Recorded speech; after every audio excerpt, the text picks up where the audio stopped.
Hi, I'm Alex Hynes and this is Team Movement. And these are my 5 favourite trigger ball exercises for tennis players.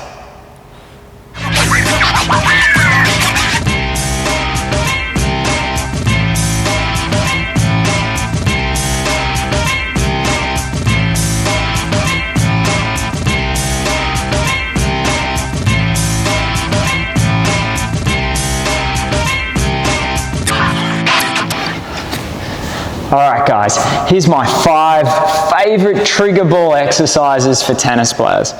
This is a trigger ball. I love these things. This is a hard, round ball. The harder, really the better. You can be more aggressive, you can get stuck into those muscles, and it's awesome. First exercise, the one I used most, is our glute triggers. And there's 2 triggers in here I'm going to show you. First one is our glute max. So this is the big chunky part of our butt. That ball is going to sit right at the top, okay? You've got a hard bit of the pelvis here. Just go across the top of that muscle just before you get to your lower back. You sit it there. You're going to put all your weight onto that glute cheek and drive down into it. When you're doing these triggers, try and find the pain. Find the sore spots, because that's where the tightness is. And sit and drive down into it. When you're holding a trigger, you want to hold it for about 30 seconds. So that is my glute max trigger. Next one is we're going to go through our glute med, which is one of our hip stabilizers. We use this glute med a lot when we're sidestepping or moving laterally on the tennis court or stabilizing. It is, you've got the hard bit of the side of your pelvis here. You'll feel something hard. You go 2 or 3 fingers back, and that's where you're going to dig in the ball. To do it, but you've got to get on your side like you're sleeping. Keep that ball there. You will find some sweet spots here. This is always tight in tennis players.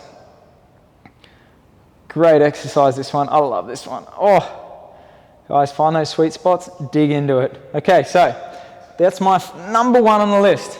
Triggering off the hips. Hips get tight.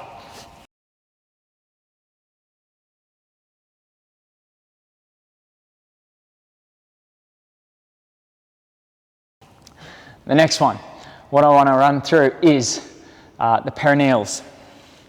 This is a calf muscle that we use a lot when we're stabilizing lateral, moving laterally as well.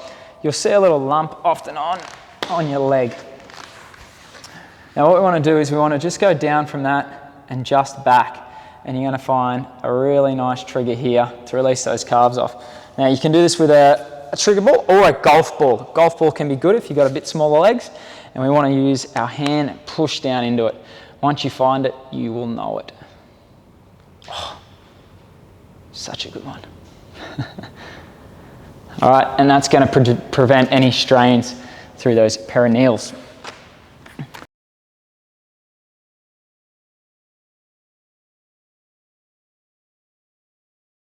Our third one on the list is our thoracic spine. So you can use triggers all the way down your thoracic spine. Where I want you to put your trigger to start though is going to be in between your shoulder blade and your spine. So we've got a shoulder blade, spine, we're going to sit it about there. So, and I rest it about here, lay back down onto it, and I'm going to lift the same side that the ball's on, I'm going to lift that arm above my head. And that is going to find such a nice trigger there. And this is to mobilise our thoracic, and you can slowly creep up and down and just dig into different spots.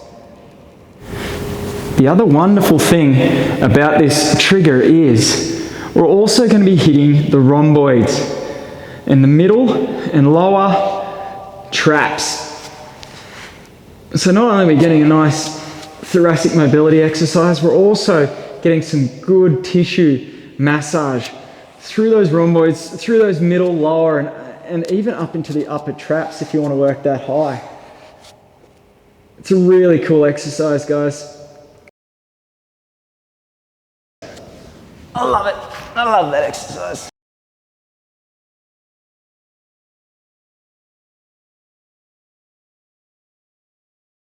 Moving along, number 4 on the list.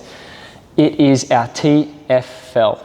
This is a little tiny muscle between our pelvis and the outside of our femur. And it's got a ton of connective tissue there. And when your hips don't work, that great, or you do a lot on court or do a lot of physical work, they get tight. Now, it's at the front of the hip and slightly to the side. So right at the front is our hip flexor. We pull around front and side. Just when you've got the hard bit of your pelvis at the top, just go down below that, and you're going to find a heap of things that feel like a ton of elastic bands that have been put together. To get it, we put the trigger just at the front of the hip, we turn our body over, and we look for that painful spot and feel those bands like you're digging into a really tight sort of trampoline or ton of elastic bands tied together. You'll know it really, really hurts. So this one's an excellent trigger, often very tight in tennis players. Can cause all sorts of problems with your hips. Great trigger. All right, guys, that's what's on the list. It's number 4.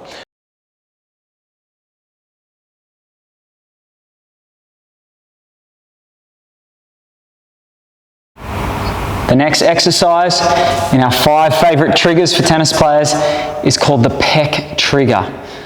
Now, the reason why I've put this in the top 5 is because the modern day athletes spend so much time on their phones, seated, curling our posture and getting shortening of our pec muscles.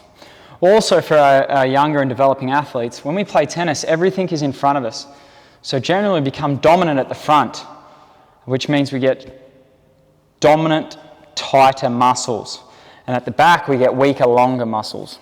And what we need to be able to do to assist us to get this good posture, so we have good quality spines, good quality shoulders, is we have to release the tightness of the pecs at the front to allow us to hold our shoulders back in good posture. So this is called a pec trigger. What we're trying to do is we're going to find the nice meaty part of the pec. So we got the tip of the shoulder here, we got where the pec attaches into here, and we're going to try and go right up high into that fleshy, meaty bit of the pec. So we're going to do this by laying down. Try and get that pec, get that trigger, right out on that pec. Lengthen the arm up overhead, almost into a serving position. So then we're going to get a true lengthening of the pec. Then, with this back leg, this back arm, we're going to twist the body and we're going to drive our weight into that pec. Now this is a really great way to access the pec through a trigger and break up that connective tissue and really give that pec a good massage. If we turn even slightly to the side a little more and drive in, we're going to hit what we call our pec minor, which is underneath our major pec, which is one of the major contributors to having a lot of tightness within the front of the shoulder, and to causing that poor posture.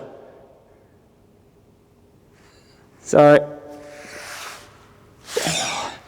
guys, you can work right up through, starting down here, working up and around into that pec. And it's going to really help you have a much healthier shoulder. It's a great exercise. That's why it's in the top 5. I love it, and it's very relevant for the modern day kids, modern day athlete, because we're constantly sitting, looking at our phones in really bad postures, and that's one way to try and fix it. This is a trigger ball. Use it. Buy one. Use them. These are fantastic tools for any person who wants to play tennis. Enjoy it, guys. It's painful, but do it enough, you'll start enjoying it because you're going to reap the benefits of using it. Okay, guys, they're my 5 favorite exercises to use a trigger ball for tennis players. Thanks. Thanks for watching, everyone. I hope you got something out of it. If you're interested in flexibility, mobility, or injury prevention information, please check out my Invincibility series on the website.